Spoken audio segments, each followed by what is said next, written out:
На меня никто не смотрит.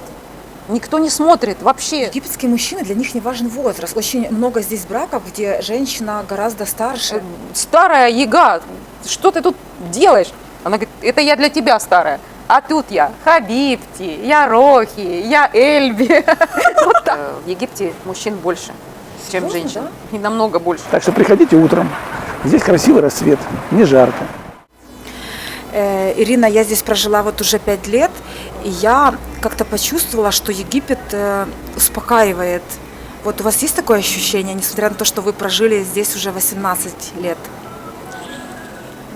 Вообще есть, наверное, такое ощущение, ну как успокаивает. Учит. Здесь просто вот отдыхаешь, вот этой беготни, постоянно чего-то такого, что ты куда-то гонишься, куда-то опаздываешь, куда-то спешишь. Здесь просто такая обстановка сама собой тебя замедляет. То есть, если вы видели, как египтяне себя ведут, даже вот еду по дороге, он перед тобой идет и типа вот так вот показывает, успокойся, спокойно, не спеши, и идет себе медленно. То есть ты на машине даже едешь, и он тебе показывает, что не торопись, едь спокойно. Ну и вот вся жизнь такая размеренная здесь, что здесь как бы невольно становишься более спокойной, более уравновешенной, более такой, ну, не нервной, так, если можно так сказать. Ну, такая успокаивающая обстановка здесь. Ну что, вот так начинается наше утро. Каждый день в 6 часов встаю, и в 7 часов мы уже на море. Вот разве я в какой-то стране мира могла бы вот так начинать свое утро? Каждый день в 7 часов утра плавать в море. Вот такая тут интересная жизнь. Каждое утро начинается с купания, и первая чашка кофе у Ирины не дома на диване, а на море, где рыбаки и яхты. Вообще здесь есть разные категории людей. Есть те, которые даже вот пожилые люди, они такие заполошенные. Я смотрю вот по Инстаграму там или по Фейсбуку, они то там, то здесь, то в какое-то кафе пошли, то где-то тусят, то у них вечно какие-то вечеринки, вечно какие-то у них сборища, собрания. Ну, как бы это одна категория людей. Ну, наверное, мне кажется, Египет это как лакмусовая бумажка. Кого-то он наоборот успокаивает, а кого-то он наоборот заводит так, что люди не могут остановиться. Вот поэтому, мне кажется, это зависит и от людей, зависит от их окружения. Потому что окружение тоже играет какую-то роль. Если у меня такие друзья заполошенные, конечно, я, наверное, буду вот так же с ними подыгрывать. Ну, с другой стороны, каждый себе выбирает друзей сам. Ты или в этой компании, или в той компании. Ну, например, мне настолько хватает с работой, что меня уже ни на что другое не хватает. А вы общаетесь со своими друзьями детства? Вот не зовут они вас на родину? Конечно, я общаюсь со своими друзьями, со своими однокурсниками, со своими одноклассниками. Ну, как общаюсь? Я общаюсь, конечно, по интернету, но надо сказать, что многие сюда приезжают. Очень многие сюда приезжают, и мы с ними встречаемся. Например, они заранее договариваются, вот я приеду в такой-то отель, давайте встретимся. И я вот хочу сказать, что даже сейчас, в настоящее время, здесь, в Египте, находятся друзья моего брата. Да ты что? Мы с братом погодки, поэтому у нас почти одинаковые всегда были друзья. И сейчас приехали друзья моего брата, и они здесь остановились в отеле. И, конечно, привезли мне рыбу красную, с Дальнего Востока, да, красная копченая рыба. Да вы что? И мы с ними уже тут встретились, погуляли по Марине, походили, ездили на рыбный рынок. Вчера мы с ними тоже встретились, сидели в ресторане и кушали рыбу вместе на Красном море. Супер. К сожалению, финансовой грамотности нас не учат в школе и даже в институте. И пока мы молоды, полны энергии, нам всегда кажется, что мы сможем заработать и как-нибудь решить финансовые проблемы. С этой уверенностью в завтрашнем дне мы берем кредиты, ипотеку, покупаем те вещи, которые сейчас не можем себе позволить, ведь все так делают, а мы что, хуже? В итоге обрастаем обязательствами и, сами того не замечая, начинаем работать не на наши мечты, цели и желания, а на выполнение этих обязательств. Есть ли выход из этого замкнутого круга? Конечно, есть. И самое интересное, что все вы его знаете. Это накопление и создание капитала, инвестирование. То есть не когда вы работаете на деньги, а когда деньги работают на вас. Конечно, этот путь требует знаний и определенного времени. Но чем раньше вы начнете двигаться по этому пути, хотя бы даже маленькими шагами, тем быстрее вы придете к заветной мечте – финансовой свободе. Когда вам не придется каждый день думать о том, хватит ли вам денег на сегодня и сможете ли вы себе купить то, что хотите. Я сейчас тоже изучаю тему финансовой грамотности, и судьба меня свела с экспертом по этой теме Егором Арслановым. Человеком, который прошел путь от долгов $100 000 до капитала в $500 000.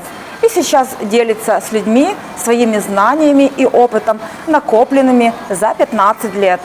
При этом инвестиционная стратегия, которой он учит, существует уже более 50 лет и приемлема во всех странах, в том числе и в США. Я приглашаю вас на бесплатный мастер-класс Егора, на котором вы узнаете, как выбраться из долгов, даже если это миллионы. Как накапливать на крупные покупки, даже при этом не ужимая себя во всем. Как обеспечить финансовую защиту и быть готовым к неприятным моментам в жизни. Как грамотно инвестировать свои деньги и уделять этому всего 4 часа в год. И, наконец, как дать образование своему ребенку в одном из лучших университетов и так далее. Все это возможно даже при небольшом семейном доходе. Регистрируйтесь на бесплатный мастер-класс, ссылка в описании. И до скорых встреч! Получается, если люди переедут сюда, то друзья будут к ним приезжать. Да, конечно. Здесь не так, вот, что ты обосабливаешься. Если куда-то ты переезжаешь за границу, ты точно так же общаешься со своими родными, со своими близкими, со своими родственниками. Точно так же переписываешься. Точно так же ты ездишь туда в гости, и они ездят к тебе в гости. Ну, правда, я не часто езжу к себе домой. Ну, во-первых, это далеко. Во-вторых, ну, я и не так вот сильно скучаю, что я могла туда поехать. Когда мне говорят родственники, а не хочешь приехать, я им говорю, как и все, лучше вы к нам. То есть нет ностальгии, вот такой, знаете, как вот бывает ноет душа? Нету такого? Нет, вообще нет. Не знаю, я очень быстро привыкаю к новому месту. Я приехала, все, это мой дом.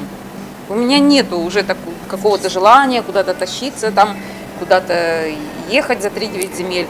Я, конечно, общаюсь со своими родными, близкими. Некоторые говорят, спрашивают меня, почему вы своего сына не учите русскому языку? Как не учу? Я с ним с детства разговариваю по-русски. Он тоже был в России, кстати, хотя он был маленький еще.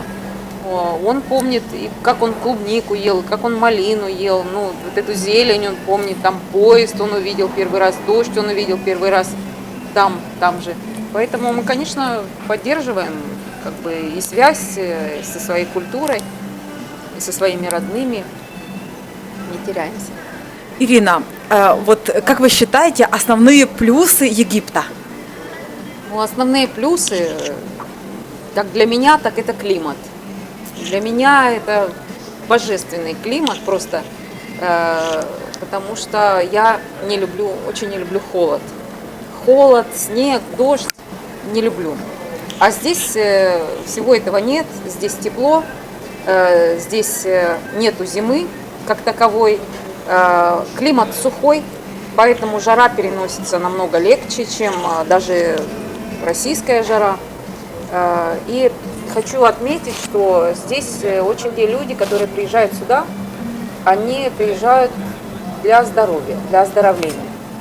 Например, те, у кого проблемы с суставами, с мышцами, хондрозами, ну, вот какие-то такие вещи, они чувствуют себя здесь намного лучше.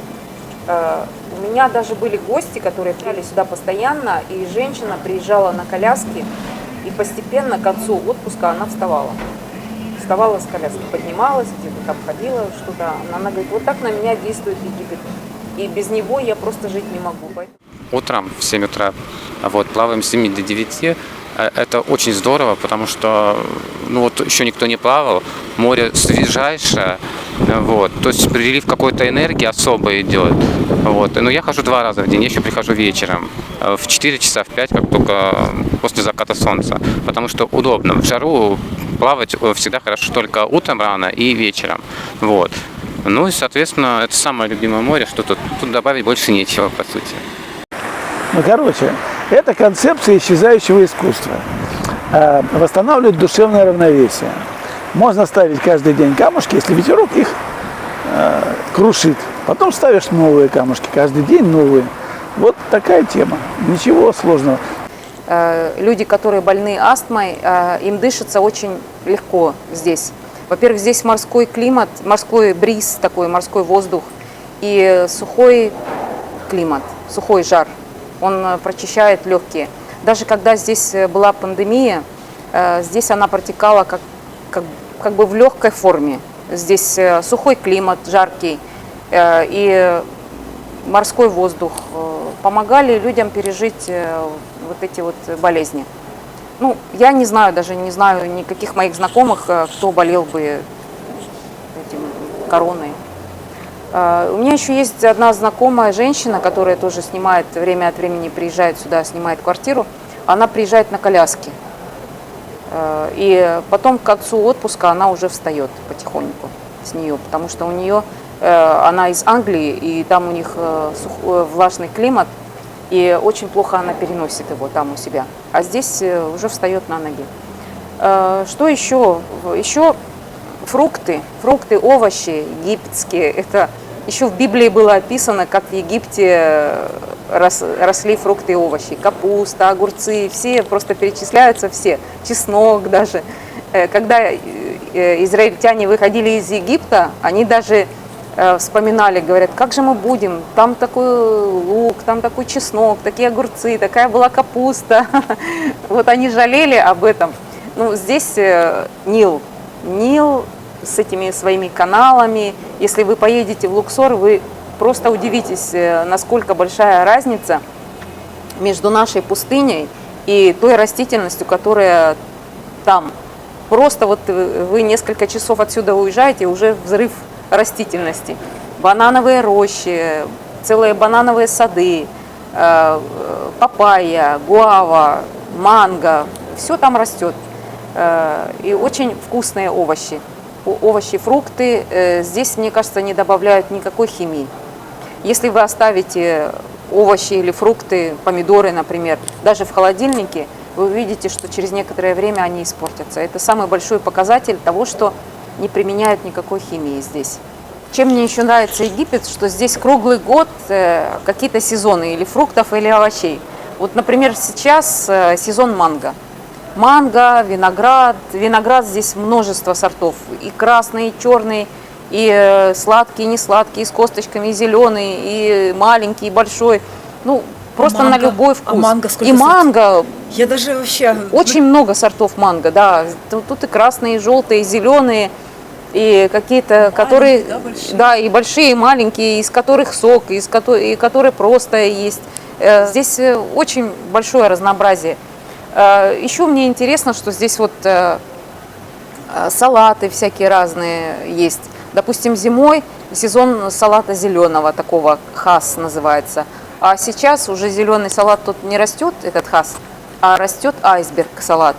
И я вот, например, больше люблю зеленый салат, а айсберг не очень. Ну и продавцы говорят, а вот айсберг зеленый тоже сейчас. То есть, когда он молодой, он тоже зеленый. Здесь очень много зелени. Гаргир, это руккола, кинза, укроп, петрушка. Открою вам большой секрет. В тяжелые времена коронавируса мы находили места, где можно было поплавать, и много гуляли на свежем воздухе. Поэтому все прошло намного легче. Скоро надвигается еще один вирус, так что добро пожаловать в Египет. Там был комендантский час с 12 ночи до 5 утра или до 4. И вот мы ждали, пока уже можно в 5 часов утра, вот стояли, ждали возле кордона, даже что можно пройти, и мы бежали на море. Мы плавали в море, потому что в 8 часов приходили и там свистели, чтобы все выходили из моря, но мы успевали с 5 до 8 мы успевали прекрасно поплавать в море. Мы еще шутили, что мы по свистку выходим, как в пионерском лагере. Прятались там за лодками, чтобы поплавать в море. Ну, море... Даже, знаете, вот думаю порой, почему в наших странах так болеют дети и серьезными заболеваниями. Может быть, потому что сами фрукты, они, получается, не насыщают организм. Раз они искусственные, то как они могут дать организму минеральные вещества, правильно? Да, мне кажется, вот эта искусственная еда или выращенная на каких-то гормонах, опять же, если фрукты или овощи привозят откуда-то издалека, ну, наверное, что-то туда добавляют, чтобы они дольше хранились. Да. Они каких-то... Бизнес. Бизнес, да. Все заточено на бизнес, а тут все по-простому. Да, здесь все по-простому. Здесь пошел, купил. Не надо много накупать. Здесь достаточно просто вот купить просто на салат себе, на 1 или на 2 раза, и все. Во-первых, здесь они быстрее портятся, потому что они ничем не обработаны, никакой химией. Да. У вас нет такого ощущения, что Египет дарит женщинам вторую молодость? Да, есть такое ощущение. Я вот даже недавно прочитала такую смешную историю, вот расскажу, как вот жили в некотором царстве Баба Яга и Кощей Бессмертный. Ну и у них закончились уже девственницы, которые Кощей себе раз в год выбирал. И он пришел к Бабе Яге и говорит: слушай, а куда женщины подевались? Она говорит: так они все в Египет уехали. Да. Он говорит: ну что ж такое, как в Египет? Езжай, давай, езжай туда. Посмотри, что случилось. Привези там или примани их назад куда-то сюда. Она уехала и с концами. Баба Яга. Да.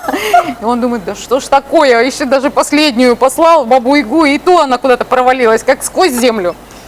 Ну и он, значит, решил, собрал свои манатки, чемодан и полетел в Египет. Посмотреть, чем тут занимается Баба Яга по заданию, которое миссия невыполнима называется. А Баба Яга лежит на пляже, загорает. Рядом какой-то хабиби у нее уже пристроился. Молодой, да? Да, молодой. И он говорит: ты что здесь делаешь? Она: старая Яга, что ты тут делаешь? Она говорит: это я для тебя старая. А тут я Хабибти, я Рохи, я Эльби. Вот так вот. Поэтому, конечно, даже самооценка повышается у любой женщины. Это какая-то вторая молодость, потому что ты идешь по улице, на тебя оглядываются, с тобой знакомятся, улыбаются тебе мужчины, и молодые, и не очень молодые, красивые, симпатичные. У меня подруга один раз, сейчас расскажу, жила в Египте, она учила арабский язык и жила на практике. 8 месяцев она жила в Египте и практиковала свой арабский. И потом она приехала назад в Петербург и говорит: иду по улице, не пойму, что не так, что-то не так, вот какое-то чувство, ощущение такое, что что-то не то. Потом говорит: поняла, на меня никто не смотрит вообще на нее, а здесь просто ты идешь и на тебя все смотрят. Египет для меня такая интересная страна, что, допустим, вот вы можете услышать и плохое про Египет, и хорошее про Египет. А для меня вот эта страна, которая как лакмусовая бумажка, она проявляет в людях, что у них есть на самом деле. Египетские мужчины, для них не важен возраст. Очень много здесь браков, где женщина гораздо старше. То есть, может быть, это некая недолюбленность их в детстве. Это мое такое мнение. Вот почему для них именно вот их... как вы думаете, Ир? Ну нет, мне кажется, нет, это не из-за недолюбленности. Просто, во-первых, наш возраст они не понимают. То есть для него иностранка светлая, светлокожая, со светлыми волосами, ну не обязательно со светлыми, но для них они априори все выглядят моложе, потому что и одеваются они так, ну как женщины египетские одеваются вот такие в балахоны, а здесь женщина одевается более-менее как-то так женственно. И, во-первых, они не знают. Во-вторых, у них не считается это зазорным, чтобы женщина была старше. Например, они приводят в пример пророк Мухаммед. Его жена была намного старше его, и они прекрасно жили. Поэтому ничего зазорного они в этом не видят, что женщина старше. Кстати, да, французский этот, как его, Макрон. Макрон. Мгм. Это же вот сколько оно тянется, да? Да. Вот как это, вот есть чувство, любовь, вот как, и что ты делаешь, и ничего не Да, сделаешь. есть чувства. Просто есть чувства, которые больше, больше влюбленности. То есть это уже появляется привязанность, это уже появляются какие-то общие интересы, общие темы. И люди притираются друг к другу, привыкают друг к другу. И уже как-то считается, что это их семья, это их родные. Поэтому девушки, женщины, вы для нас все девочки, у кого нет второй половинки, приезжайте. Египетских мужчин здесь как песка, на всех хватит. Да, Внимания будет очень много с утра до вечера. Правильно, Ир? да. И вы расцветете и будете пахнуть, пахнуть, пахнуть. Ира, вот египетские мужчины очень всегда, очень так усиленно ищут женщину. Вот почему? Ну, ты знаешь, во-первых, здесь в Египте мужчин больше, чем Серьезно, женщин. да? И намного больше. Вот ты вот, даже если ты на улицу посмотришь, ты сейчас много видишь женщин? Посмотри, одни мужчины. Я думаю, они, может, дома сидят. Ну, может, дома и сидят эти женщины, но а сколько их по домам сидит? Поэтому они ищут, конечно, им хочется вторую половину.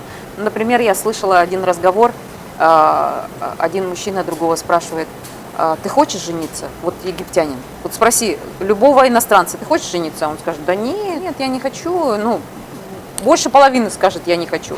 Спроси у любого египтянина, вот у любого: ты хочешь жениться? Он тебе скажет: конечно, я хочу жениться. Почему? Я хочу жениться. То есть женатый мужчина у них приобретает более высокий статус. Его охотнее возьмут на работу. Он вы что, получит да? должность быстрее, чем неженатый. Посмотри, все вот эти вот начальства в отелях, они все женатые, практически все женатые. Интересно. Да. Ну вот так. Они все хотят жениться. Даже у меня был случай такой, что Ну, как бы, да, он не один, получается, он уже не один, не одинокий. нет, он не одинокий. Они, конечно, хотят, чтобы у него была жена, чтобы постоянно его ждала. То есть, когда он говорит: я женат, это придает ему более статусность. Так интересно. Вот. И поэтому не удивляйтесь, если мужчина не скажет вам: пойдем погуляем, там, или еще что-то предложит. Он может сразу предложить выйти за него замуж. И это на полном серьезе. Это не шутка или не что-то такое. Он сразу может, даже в первый же вечер он тебе может предложить выйти за него замуж. Ну, смотри же, предлагают замуж, а не просто там что-то там. Да, замуж, не просто так, потому что многие египетские мужчины, они настроены серьезно. То есть я знаю, что есть категория разных там, которые любят менять там или еще что-то, но в Египте это, конечно, большая редкость. Даже если ты заселяешься куда-то в квартиру с мужчиной, у тебя попросят документы о браке. Ни в какой отель вас не заселят, если у вас нет документа о браке. То есть это очень серьезно и очень важно для них. Ну, это даже полиция может спросить: есть ли у вас документы о браке, даже если вы сидите просто в кафе. Поэтому они относятся серьезно к браку. Здесь очень много плюсов. Но здесь есть разные тоже ситуации, и разные люди сюда приезжают, потому что Хургада – это одна большая деревня. Здесь все друг друга знают, практически все. Даже если ты не встречался, допустим, лично, то все равно кто-то что-то про кого-то тебе рассказал. Поэтому здесь есть категории людей разные, которые между собой кучкуются. Одна из категорий таких вот людей, которых я лично не понимаю, это люди, которые ничем не занимаются, им ничем не интересно заниматься, они не нашли себе ни в профессии, не нашли себе ни в семье, нигде. Вот они просто занимаются, собираются друг с другом и занимаются, собирают сплетни. Даже есть люди, так кто-то мне рассказал, что она даже сидит и пишет на кого-то досье. Вот у нее тетрадка большая, она пишет вот про тебя, пишет про меня, пишет про другого, пишет. У нее, конечно, там половина не сходится, половина там кто-то что-то как поломанный телефон, поэтому потом иногда такие вещи... Чего? Вообще, вот для меня это вот загадка века. Для чего человек это делает? Ну, она говорит: я типа писательница, вот это может быть мне там пригодится в работе, но это кроме сплетен ничем никуда на это не используется. Просто какие-то сплетни, причем там, я говорю, там преувеличенное, что-то там вырванное из контекста, что вот это такое. Ну, вот просто у нее нравится и Это кто, тролль. наша знакомая какая-то, нет? Это не моя знакомая, это наша вся общая знакомая, всея Хургады, как говорится. Такая есть. Но и таких несколько. Их и все знают их по именам, все знают, что это вот такая, что с ней лучше не связываться, что лучше держаться подальше. Ну, еще есть категория таких женщин, которые, мы их называем бегущая по граблям. Ну, которые из раза в раз на одни и те же грабли наступает и как бы ничему не учится из этого. То есть как бы вот она постоянно одни и те же ошибки совершает и продолжает. Ну, если ей так нравится, это уже тоже, знаете, на вкус и цвет товарищей нет. Если людям нравится бегать по граблям, пожалуйста, пускай бегают. Еще есть такая категория людей, которые приехали, ничего у них нету, и они в надежде, что кто-то что-то им поможет чем-то. Ничем они заниматься не хотят, никакие работы они не хотят, допустим, они хотят, чтобы им подарили или дали, или как бы оплатили жилье, там что-то еще. Ну, такие женщины, допустим, ей говоришь, а может быть ты пойдешь поработаешь, вот у меня нужен, нет, это не для меня, там я тебя не на помойке нашла, там и так далее. Ну, такие есть люди. Ну, конечно, друг с другом они кучкуются, ну, конечно, они тут и перемешиваются и стараются как бы завлечь к себе каких-то других людей. Ну, мое личное мнение, вот подальше от таких людей. Мне больше нравятся люди занятые. У меня есть много друзей, у которых свой собственный бизнес, одни занимаются этим, другие занимаются другим. Мы общаемся изредка. Может быть, мы ездим на какие-то экскурсии, но вот так вот посиделки какие-то устраивать у нас просто нет времени. Ни у них, ни у меня, и у всех семьи. У всех семьи, мужья египтяне, дети тоже египтяне наполовину. Вот с такими людьми я стараюсь общаться здесь. Вика, спасибо тебе за прекрасное общение, за хороший вечер. Вот тебе небольшой подарок хочу подарить. Это мы привезли из Бали. Это кто? Попугайчик. Боже, какой красивый, смотрите, боже. Будет у меня на полочке напоминание о моей дорогой Ирине. Вот, красота. Спасибо большое. Так что приходите утром. Здесь красивый рассвет, не жарко. Ну что ж, на сегодня все. Напомню вам, что ссылку на мастер-класс Егора Арсланова вы найдете в описании. Обязательно регистрируйтесь. Ну а я с вами прощаюсь. Подписывайтесь на мой канал и до скорых встреч на берегу Красного моря. Пока-пока.